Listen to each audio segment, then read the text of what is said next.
Hello and welcome to this lesson on sleep. So sleep is the foundation to recovery and longevity for the human body. So just to reflect on your sleep and how you would rate your sleep. So these are just a couple of questions here to just get you thinking about what you could improve when it comes to your sleep.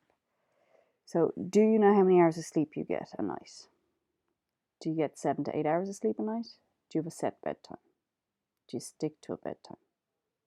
Are there smart electronic devices? Are they banned from your bedroom? Is your phone off or on airplane mode while you sleep? Do you fall asleep within 5 to 15 minutes? Do you sleep throughout the night uninterrupted? As in, are you waking up at 3 a.m. to go for pee-pee? Do you wake on your first alarm? Or do you hit snooze multiple times? On waking, do you feel refreshed? If you've answered yes to the majority of these questions, well, then I would say sleep is not an issue for you. If you've answered a lot of no's, well, then I would look to investigate how your sleep is and work to get it a little bit better. So, how does the body show that it's not getting enough sleep? So, the human body is going to break down. You're going to have poor recovery from daily life and exercise. You're just going to hurt a little bit more. You're going to have food cravings. The hunger hormones, leptin and ghrelin, are affected by lack of sleep. And it can lead to more food cravings because the hormones aren't balanced and you're not feeling as full as you should. It can also lead to your food choices being of poorer quality, which will then have an effect on your blood sugar levels and your energy levels. So if your blood sugar levels aren't kept even, what happens is your energy levels will rise and then they'll crash and you'll feel a real low lull and you'll look to get your energy levels back up with coffee, sugar, donuts, muffins, usually sweet treats. It's also going to be a decline in your immune function. So inflammation is part of your immune system. Your immune system functions with inflammation and turns on inflammation when something's wrong. So when your immune system isn't functioning properly, there can be more inflammation in the body, and this can lead to the formation of chronic diseases in the future. This is for all diseases. Inflammation is generally the root cause. Poor memory. So your brain function isn't going to function as well. So the brain uses a system called the lymphatic system to help clean it up at nighttime while you're asleep. So this system can only get to work while you're asleep. So what it's going to do is it's just going to clean up dead cells, put memories where they should be, neurons are going to fire, everything's working the way it should be. But if you aren't sleeping properly and you aren't getting enough sleep, you aren't going to sleep, your memory is going to be affected because your body can't do that cleanup. Okay, so you might wake up in the morning and be like, oh yeah, what was I meant to do today? Yeah, maybe in future I should write a list of what I need to do.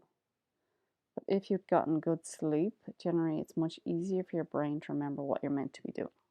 It can also lead to some depression. And then just in general, there's an increased risk of actually like rolling over on your ankle or injuring yourself because there's like reduction in your coordination and your muscular control. Your body doesn't function as well. Your movement patterns don't function as well. Okay, so benefits of sleep. So benefits of sleep is going to help your brain, your body, and your organs. So pretty much the whole body. So your nervous system, as I was talking about, your lymphatic system, your brain needs that time to clear it up. Okay, but if you're not getting that adequate sleep, your brain's going to start to feel foggy and you're going to find it hard to recall memories and you're going to struggle to focus and to get things done. So your brain functions optimally when you're getting enough sleep. When you're sleeping, your body produces your muscle repairing hormones. So these are growth hormone and testosterone. Yes, females have testosterone as well, and we need it in the body. But if you're not getting enough sleep, your body's not going to be able to support muscle repair hormones. It's not going to be able to support repairing your muscles. You're going to probably feel more aches and pains from not getting enough sleep. And when you're asleep, this is the time your body uses to recover many of your organs and your systems within the body. Okay, so your digestive system gets a break because there's no food coming its way. with no energy going to the digestive system, more energy can go to your immune system, to your detoxification pathways. So you're just looking to support the whole body, and to do this, sleep is the way to do it. So let's talk about daylight, and let's talk about the day. So let's take the day as having two halves. You've got your sleep and you've got your awake, okay? And these guys are kept in order by your circadian rhythm. So I call it your sleep-wake cycle. Now your circadian rhythm has different functions in the body as well, like your pooping schedule is linked to your circadian rhythm, but we're just going to talk about it with your sleep-wake cycles. So your circadian rhythm is there to help ensure that you're well rested, and then that you're also awake and alert throughout the day. Okay, there are two hormones that influence your sleep-wake cycle. These are melatonin and cortisol. Melatonin is a neurotransmitter that doesn't really matter, but what I want you to know is that melatonin is the hormone that your body uses to promote sleep by turning off your waking brain activity. And cortisol is the hormone that wakes you up in the morning, gets you out of bed, gets you going. So you need these two guys going, but it's how they work in relation to each other. So how can you positively affect your circadian rhythm? And the best way to do that is with light. So when you wake up in the morning, it's usually bright out. Okay, I'm not saying there can't be cloudy days. Yes, there'll be cloudy days. But even on a cloudy day, if you go outside and expose your eyes to light, to the blue sky, to the cloudy sky, it's going to have an impact on your sleep-wake cycle. Okay, there's these guys, they're called photoreceptors. They're found in the human eye and they're found in your skin. And the idea, what they do is they're sensitive to light, and what they do is they turn light into electrical signals. And then the body uses these signals to wake us up.